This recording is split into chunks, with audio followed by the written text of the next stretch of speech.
Welcome back to Let's Chat Football. The Premier League is back, and this season I'm going to be previewing every Premier League weekend's games, looking at the key tactical battles, the players to watch, and of course, giving you my predictions. So let's get straight into it, and we're going to start with Arsenal against Coventry, the Premier League champions against the Championship champions, with a Friday night game under the lights at the Emirates Stadium. And what a way to open up the season. I think Arsenal have given themselves plenty of confidence going into this game. I think if anything is to go by from the game last week, the Community Shield against Man City, is that Arsenal look prepared. They look ready for the season. I'm really glad that this game is at the Emirates Stadium against Coventry City, because I think if one thing is to say when you play newly promoted sides is that you don't want to catch them early in the season when it's almost like a free hit for them, and they've got like nothing to lose.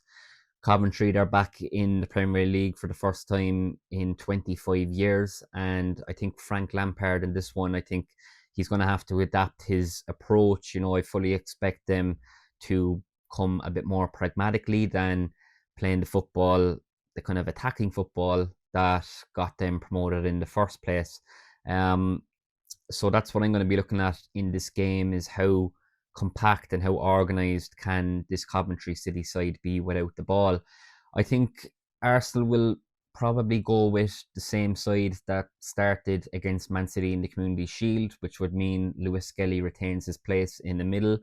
And I think he could be key in this match again. I think against the Coventry side that I expect to try and be disciplined, and we'll have to really fight to break them down. I think you need players like a Lewis Skelly who can receive the ball under pressure, that can draw a man in, and can break that pressure through line breaking passes or through carries, just doing it by himself really. So Lewis Skelly is imperative and so important to this Arsenal side at the moment, in this moment. So I think I'm also interested to see how Martin Odegaard plays in this match, and looking at him to build on his impressive display against Man City, where he put in a man of the match performance. So where do I think that this game is won? I personally think patience is going to be key for Arsenal here. I don't think Coventry will make it easy. I think the spaces are going to be quite tight, and I think when the chances come for Arsenal, I think they're going to have to be clinical. One player that I'm interested in seeing is the right back for Coventry. His name is Milan Van Oyek. He's a more kind of adventurous right back. Loves to bomb forward. He was quite instrumental for Coventry in their promotion, but he's going to have to be a lot more disciplined, I would expect, in this match. Especially when you've got a Calafiori on his side, and when he decides to kind of underlap and join the attack, Coventry will try to put it on Arsenal. They're very much kind of a cross-heavy team, very physical team, but I think Arsenal are more than capable of matching them physically. So I think Arsenal will take the 3 points, and I'm going to go for a 2-0 win to Arsenal. Next up, we've got Hull City versus Man United, a 12:30 kickoff, the early kickoff on the Saturday.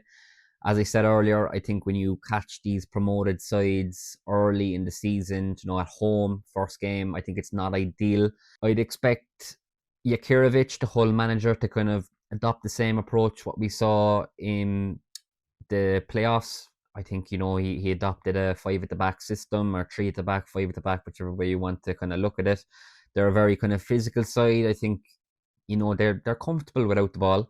I think that's one thing with Hull that I think will go in their favour, is the fact that, when promoted teams come up, like, you're almost kind of looking at them and wondering, will they abandon their style that got them into the league, and will they have to kind of, adapt a more defensive approach? But Hull are already a defensive team, so they won't have to kind of adjust anything really. I think Michael Carrick, when he came in last season, I think he simplified Man United. He played players in the right positions. He brought Mainu back into the team, started playing Bruno Fernandes in the 10, in the central attacking position, and United look a lot better for it. But they were very much still a transitional team, a counter-attack team. Like, even games there at home, that, at Old Trafford, that like the opposition teams, like I remember Leeds like dominating them, Brentford dominating them on the ball. It's very much going to be kind of a season of transition for United in the sense of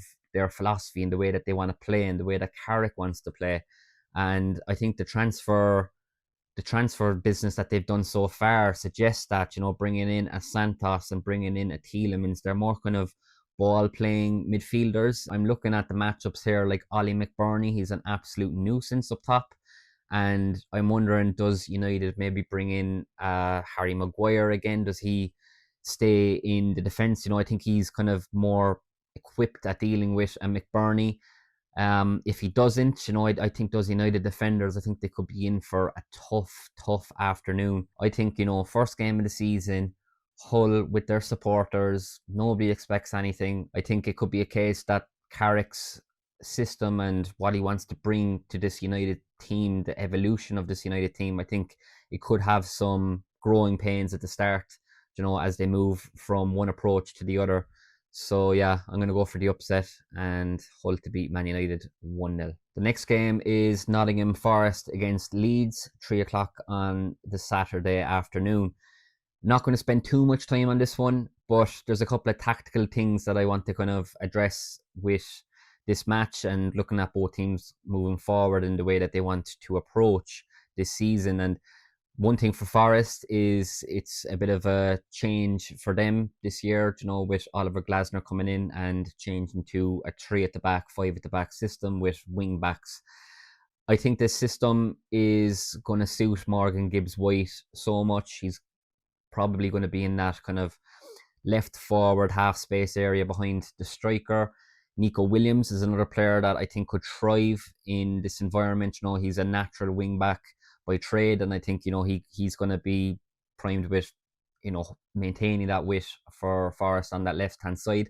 I do have doubts on the other side with Ola Aina. I think he's more of a conventional right back, a very good right back, but he's going to be asked to do a different role this year in the right wing back position. So I think that that's something to kind of look out for, and maybe Leeds might look to exploit that. I think Leeds switched to a wing back system as well, kind of throughout last season. They ended up changing from a 4 to a 5, and I think when they made that change, they actually looked like one of the more exciting teams in the league. Leeds are kind of a very much possession-based, positional play kind of team, and I think the signing of James Trafford is going to be huge, not only in this match, but I think for the season for them, because he's very good with his distribution. I'm going to sit in the fence in this one because I feel like both teams could cancel each other out, I think, especially with the fact that they're going to be playing similar formations. So I'm going to be going for a draw in this one, and I'm going to go for 1-1. Next up, we have Everton versus Crystal Palace, and this is an interesting one for me because it's like a matchup of stability versus a new approach. David Moyes against the Crystal Palace manager, the new manager, Saj, this Crystal Palace side in this match. I'd expect them to try and maybe dominate the ball a bit more. They will adopt a kind of a similar system to what they had already, but there's kind of a couple of key kind of differences to what Saj wants to bring in to what Glasner already had. One is more possession kind of based kind of style. I think that they're going to want to try and kind of build up from the back a bit more instead of going direct. So that's going to be interesting there to see, like, will there be kind of issues there in trying to transition to that style of play. I think Everton won't really be too fussed by Palace having the ball in this one. They're a very organised team, very physical.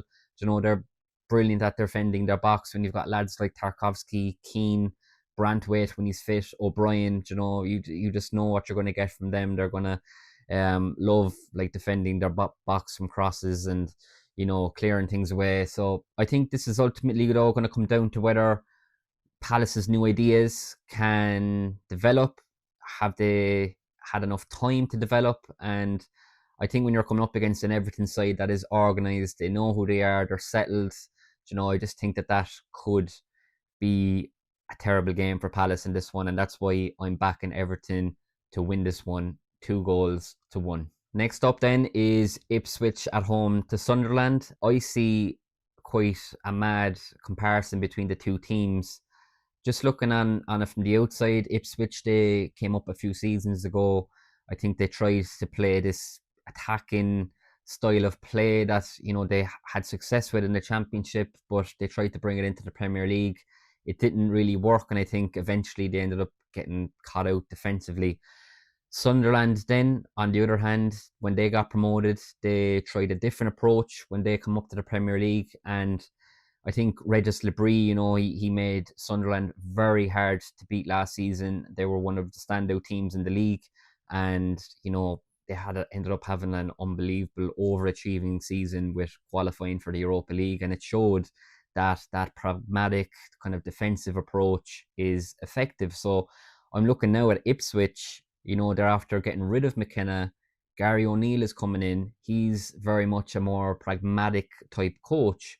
So I'm going to be very interested to see, does that, work better for Ipswich this term? And I think it could. I think Gary O'Neill is a very competent manager. Both teams they won't be bothered by surrendering the possession. I think that both teams almost prefer to kind of play a more transitional game. So I think naturally maybe a Granit Xhaka for Sunderland, he's going to want to try and dictate the game. So I'm going to be interested to see how Ipswich maybe limit his influence on the match. Ipswich being at home, I just think that it is a big factor, and I think that it could prove vital. So I'm going to go for Ipswich to beat Sunderland by 1-0. Next up, we've got Brentford against Tottenham on Saturday evening at 5:30. And I think both teams will be heading into the new season full of optimism.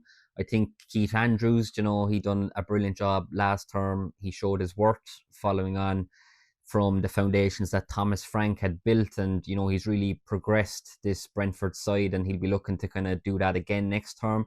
While Tottenham, on the other hand, they'll be looking to bury any memory of last season, and even forgetting the brief stint that Thomas Frank had at their club. So I'm going to be very interested to see kind of next season from De Zerbi, has he had enough time to kind of implement his methods where, I think his Brighton side, they very much loved to attack the central areas, and his system is very much engineered to get the best out of the wide players and to try and, get the wingers high and wide against their fullbacks. I think Brentford are one of the best teams in the league from set pieces, whether it be free kicks, corners, even long throw-ins. I think that they can hurt you from many areas, and they attack the ball so aggressively. So I think Tottenham here are going to have to defend their box quite resolutely here. And I think that's been an issue for Tottenham in recent years, no matter who the manager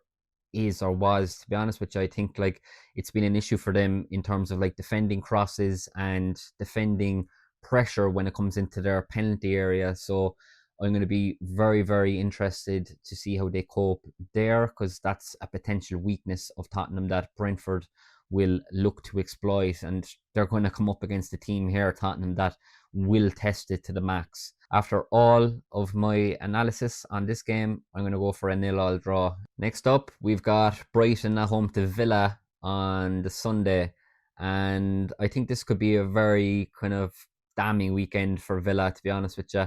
I think Brighton come into this full of confidence. They're after last year and qualifying for the Conference League. The Hurtler, I think he's had a full summer now to kind of integrate his ideas even more. I think Villa, on the other hand, there's a lot of upheaval in the squad, and I find with Villa it's a strange one because I feel like they do have a stable core, but it's getting ripped to shreds at the moment, with a lot of big names leaving. They've signed well. I think I like a couple of their signings. I think I think Manzambi, I think he's a good signing, but he's going to need time to try and adapt to the Premier League. I think he only played his first pre-season, well, it wasn't even a pre-season game, it was against PSG in the Super Cup. He came on for a few minutes there, and I think he's kind of nursing an injury and he's being managed at the moment. So I feel like he could be a slow burner for Villa, and I think this one could maybe come too soon for him. The goalkeeping situation, though, at Villa is a very interesting one because Martinez is seemingly on his way out. They've brought in Suzuki, but I don't know if he's going to be ready in time for the weekend.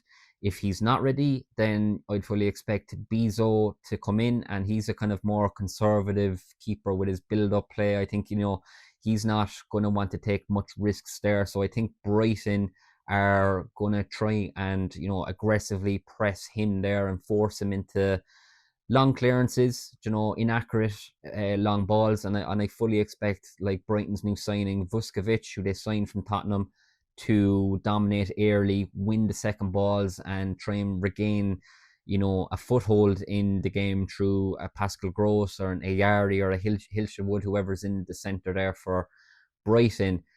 If Suzuki is fit and does play, I don't think that that's ideal either. I think, he's not had time to build relationships with the players that he's going to be playing with. So I'd still fully expect Brighton there to try and test him and, put him under a lot of pressure there, considering he's in a new environment. There's just a lot of uncertainty at the moment. Like, just before I started recording this video, Ezri Konsa seemingly on his way to Arsenal.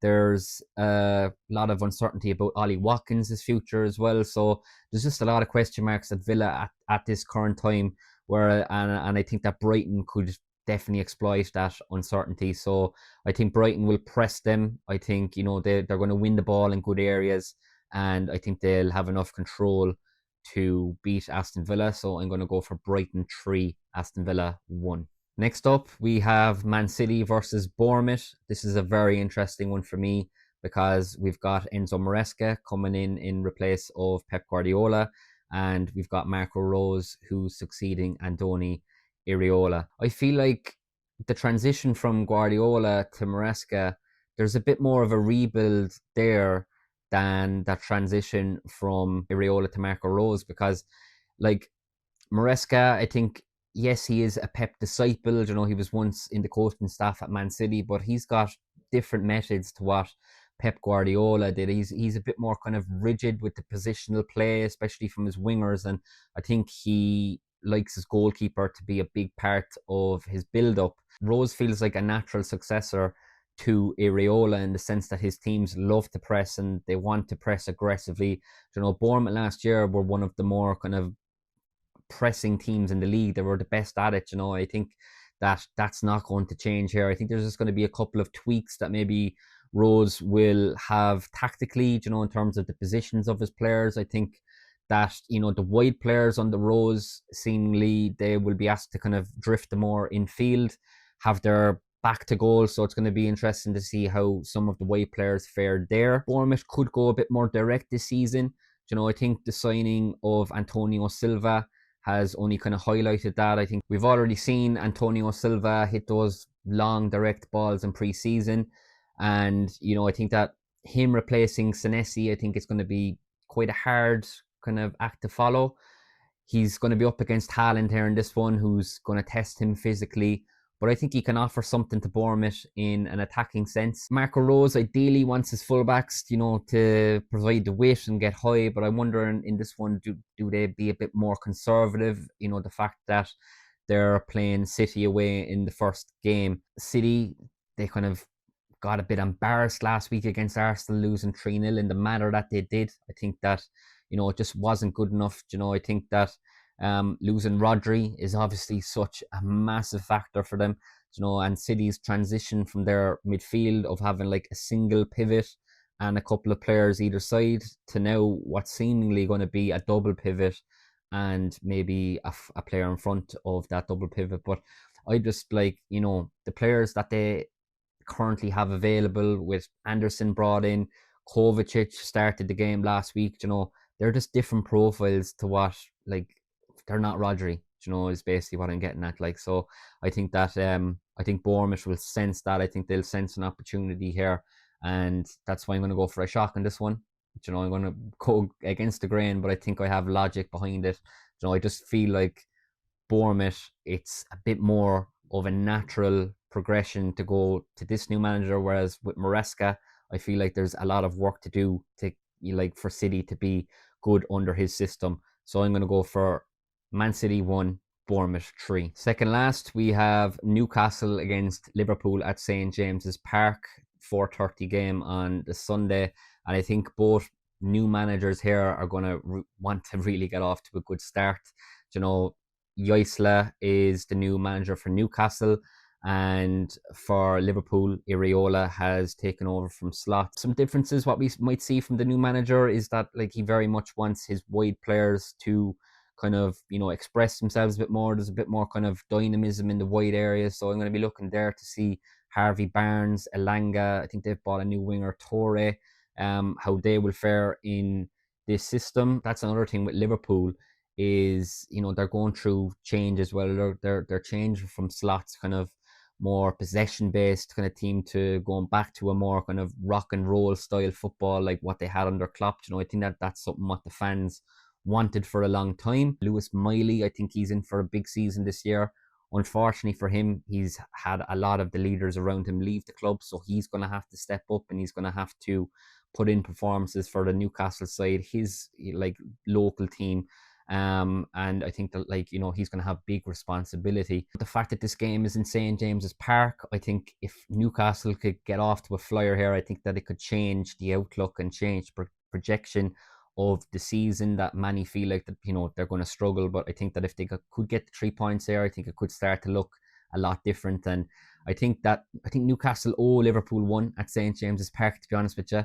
I remember Darwin Núñez scoring a couple of seasons ago, I think, and last year Rio getting that last second dagger, you know, when Gordon got sent off. But I think that yeah, I just feel like Newcastle owed them one here, so I'm going to go for Newcastle 2, Liverpool 1. And finally, we finish off with Fulham against Chelsea on the Monday night at 8 o'clock under the lights at Craven Cottage. Two new managers, but two managers that know each other very well, with Arbeloa and Xavi Alonso being teammates for Spain, Real Madrid and Liverpool. So Fulham, they're kind of heading into a kind of a tactical evolution of their own. You know, I think like Marco Silva leaving the club, who is, you know, brilliant manager for them. I think they're gonna try, you know, head in a kind of new direction now under Arbeloa. I think he's brought in a couple of technical players, a few more technicians. You know, he's brought a couple of Real Madrid players with Palacios and Garcia coming in against Chelsea's system. You know, Chelsea are going to be adopting a new wing-back system under Alonso, the kind of system that he had at Leverkusen and when he was so successful there. So in this match against Fulham, I'm particularly interested on Fulham's left side, because I think Anthony Robinson, he's going to have that license to, you know, provide the width on that left-hand side and, you know, join the attack and try and be as high as possible. But how is that going to work against the wing-back system of Chelsea? Will the right centre-back for Chelsea have to come across and deal with him? Or will, you know, Robinson be forced back away a bit more because he might have to deal with the right wing back of Chelsea more? So Chelsea's attacking structure on paper, when you've got like those dual tens and the striker of João Pedro, Palmer and Rodgers in a front kind of narrow tree, like that does sound exciting on paper. So I'm going to be very interested to see how that develops over the course of the season. They also have like a bit more physicality about them than a Fulham, you know, and that's where I kind of worry in this game and even for the season for Fulham, is like, how will Sander Berge and I think their new signing Shea Charles, how will they cope against you know, players like Caicedo in the middle that are kind of a bit more physical? And I just feel like this is a good game for Alonso. I know it's a local derby, they're pretty much in the same vicinity, the two clubs, but it's not really a hostile derby either. It's not really one that's going to be full of tension. And I think that, like, you know, it's still going to be a competitive, and I think that it'll be a good opening for Alonso, but I think that Alonso's Chelsea will come out on top in this one. So I'm going to go for Fulham 0, Chelsea 2. So that's my preview and predictions for the opening weekend. I'd like to hear your predictions in the comments, so leave me know. If you enjoyed the video, hit the like button if you wouldn't mind, and subscribe if you haven't already. And I'll see you on the next video on Let's Chat Football.